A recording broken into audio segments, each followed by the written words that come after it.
Bienvenidos una vez más al canal. Hace unos meses me propuse ordenar mi biblioteca y cuando llevaba un rato me di cuenta de que no había tantos clásicos como yo me pensaba. Vamos, que llegué a la conclusión de que no había leído tantos clásicos como yo creía. Habré leído en mi vida solo en cuanto a novelas se refiere, no incluyo aquí los ensayos. Ciento y pico clásicos de la literatura. Y cuando vi que eran ciento y pico, dije, no, esto no puede ser, tengo que leer bastante más. Y empecé un proyecto personal por el cual quiero o intentaré leer las 500 obras clásicas más importantes en lo que se refiere a ficción, a la novela. Y tengo que hacerlo o quiero hacerlo antes de cumplir 50 años. Cumplo 42 dentro de nada. Y no contento con esto, empecé a hacer una pequeña clasificación dentro de la lista, entre los clásicos que me habían gustado y los clásicos que no. Y eso es lo que os voy a traer no solo en este vídeo, sino en próximos vídeos. Voy a ir enseñándoos de 10 en 10 cuáles son esos clásicos que a mí personalmente sí me han gustado. Ahora bien, hay libros que son indudablemente clásicos, ¿no? No sé, desde Hamlet hasta El Quijote, pasando por La montaña mágica de Man, por decir un poco más actual, o El Conde de Montecristo, que es claro, ¿no?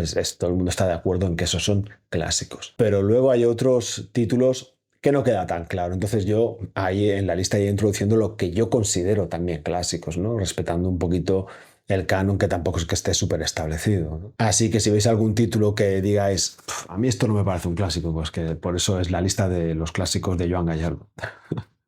Así que ya me lo perdonaréis. ¿Qué he tenido yo en cuenta, por si os lo preguntáis, ¿no? Para decidir o para concluir que un libro es un clásico? Pues por supuesto que tenga un tiempo, un libro que tenga una categoría especial, que tenga una calidad prácticamente indudable y que sea una obra que haya tenido una influencia o un impacto claro e indiscutible en el mundo de la literatura. Vamos, que no he hecho una lista de clásicos de lo que me ha dado la puta gana, con perdón. He intentado ser todo lo riguroso que he podido. Y vamos allá con estos 10 primeros clásicos.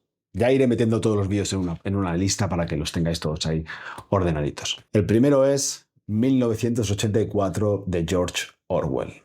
Libro que ha envejecido extremadamente bien, ¿no? Y que de alguna forma pareció predecir nuestros tiempos actuales. Creo que si a Orwell le hubiesen dicho entonces que hoy en día el micrófono del móvil nos escucha, ¿no? Para vendernos cosas a través de Amazon y que conviene en las webcams y esto tenerlas ahí, tenerlas tapaditas por si acaso y este tipo de cuestiones, creo que yo creo que se lo habría creído, por eso escribió algo así, pero habría flipado bastante, seguro. Creo que es una novela de esas que yo diría que son importantes de leer. 1984 de George Orwell.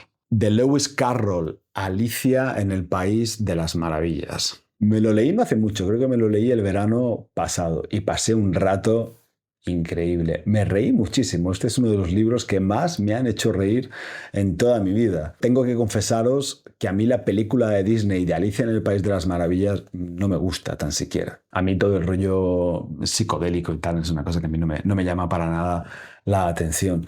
Pero madre mía, cómo disfruté esta pequeña novela o este cuento casi. Es que mirad lo breve que es. Los diálogos son una maravilla. Nunca mejor dicho. Cartas del Diablo a su sobrino de C.S. Lewis. En esta obra encontramos la correspondencia entre un diablo viejo, vamos a decirlo así, y su sobrino Orugario. Y vemos ahí cómo el diablo viejo le da consejos a Orugario para ayudarle a corromper y pervertir el alma de un ser humano. No me diréis que no es una premisa fantástica, espectacular. Y como curiosidad, esta novela, esta obra, era una de las favoritas de David Foster Wallace.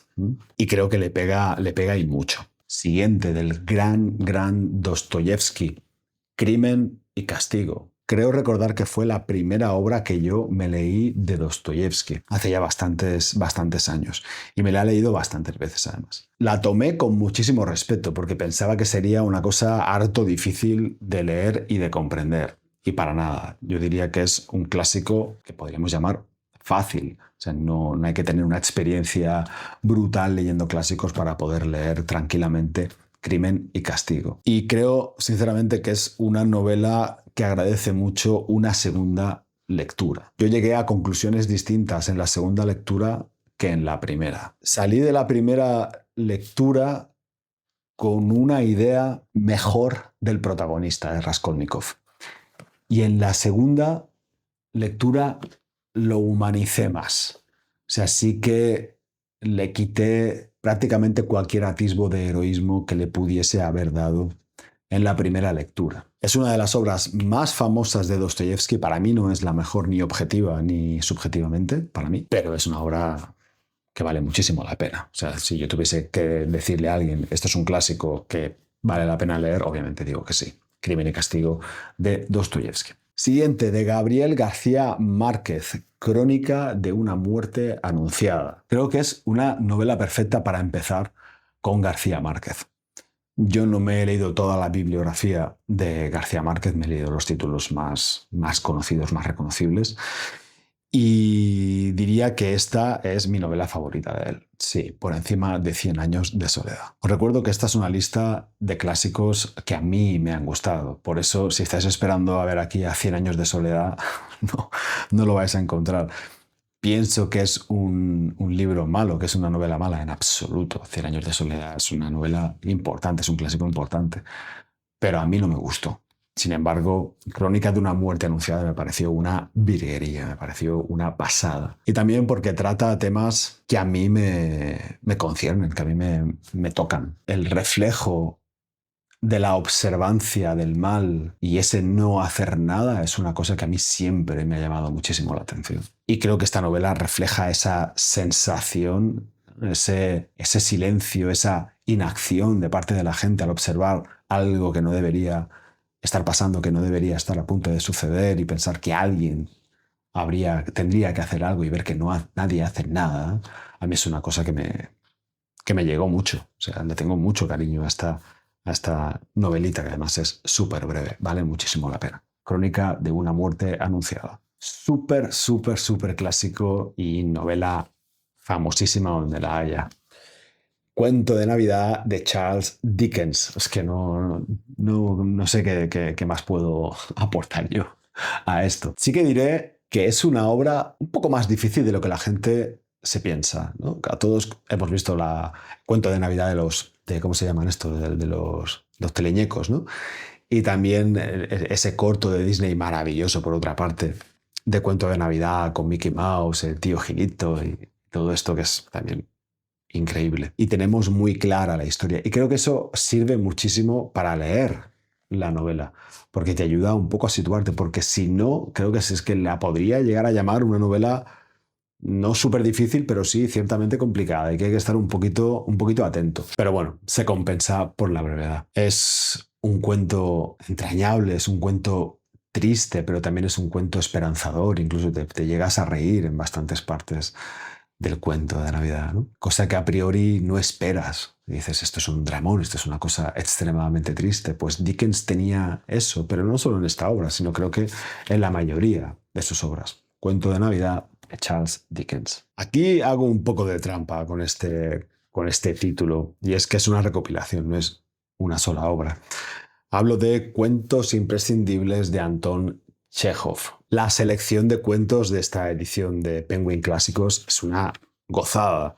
O sea que hay cuentos que son de una categoría superlativa. Tenemos aquí el pabellón número 6, que es mi favorito y es una delicia.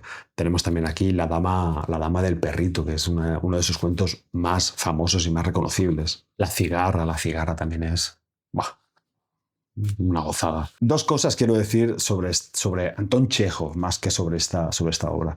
Creo que es un autor que se agradece leerlo cuando ya se tiene cierta edad. Yo, si queréis leerlo y tenéis 15 años, adelante, mejor que mejor, ¿no? Pero si yo pudiese elegir, yo preferiría leerlo a partir de los 30 a 35 años. Incluso si es un poquito más adelante, casi que mejor. Y también tengo que decir que para mí Anton Chekhov, en cuanto a escritura, claro, no ha quedado a la altura, por ejemplo, de un Dostoyevsky o de un Tolstoy, porque no tiene esa gran novela de 800, 900 páginas, ¿no? que le asegure un lugar en el Olimpo. Creo que le pasa un poquito como a Raymond Carver. De hecho, a Raymond Carver se le llegó a llamar el nuevo Chekhov, por eso, ¿no? Porque prácticamente solo escribieron cuento. Bueno, y sin él prácticamente solo escribieron cuento. Pero Chekhov, para mí, es uno de los mejores escritores de la historia en cuanto a estilo y calidad escribiendo. Haréis bien si leéis a Anton Chekhov. Seguramente uno de los autores más infravalorados de la historia. Nos quedan 3 títulos y 2 de ellos son de autores españoles. Este que lo he recomendado 1.000.000 de veces, pero bueno, para los que llegáis nuevos al canal me parece que es bueno que lo haga, porque si no os lo podríais perder. El camino de Miguel Delibes. Mi obra favorita de Delibes, y eso que Delibes prácticamente no tiene obra mala. Me parece directamente que es una de las 3 o 5, vamos a decir 5, venga, para no pasarme, de las 5 mejores novelas de la literatura española del siglo XX. Súper accesible, súper bonita, súper entrañable, con un final delicioso, de mis finales favoritos de todos los libros que yo me he leído jamás. Y una sensación durante el tiempo que estás leyendo esto, de que se está describiendo un mundo que tú has vivido, y más si tienes cierta edad, la que yo tengo, por ejemplo, que es que da un gusto y un placer impresionante. Le puse una matrícula de honor. Una matrícula de honor se la habré puesto a 20 o 30 libros en toda mi vida, de todos los que hay ahí, que hay bastantes. ¿Qué es una matrícula de honor? Es lo que le pongo al libro cuando un 10 se le queda corto. Esta es una de las novelas más duras que yo he leído nunca. El árbol de la ciencia, de Pío Baroja. A mí me encanta Pío Baroja. Pío Baroja me parece un monstruo, un gigante de la literatura española. Me pareció una novela dura, con un final durísimo, durísimo. Pero es una de esas grandes novelas españolas, ya no de su tiempo y de su siglo, sino creo que de todos los tiempos. Y otra novela que he recomendado 1.000.000 de veces, la última de hoy, que es El Conde de Montecristo, de Alejandro Dumas. Una de las mejores y más grandes novelas de aventuras, también con tintes históricos, de todos los tiempos. Aparece siempre o casi siempre en los tops de novelas clásicas y entiendo perfectamente por qué. Yo creo que no hay nadie en la tierra que ponga en duda que El Conde de Montecristo es un clásico como la copa de un pino. Nada, este es el primer vídeo de esta serie de vídeos que iré haciendo con los clásicos que a mí más me han gustado. Y será una lista de reproducción que yo dejaré puesta en mi canal, que se irá ampliando con el paso de los años, por lo menos hasta los 50 años, si es que llego, espero que sí, Dios quiera. Ya que casi prácticamente semana a semana voy añadiendo títulos a esa lista que recuerdo pretendo que sea al menos de 500 títulos antes de llegar a los 50 años.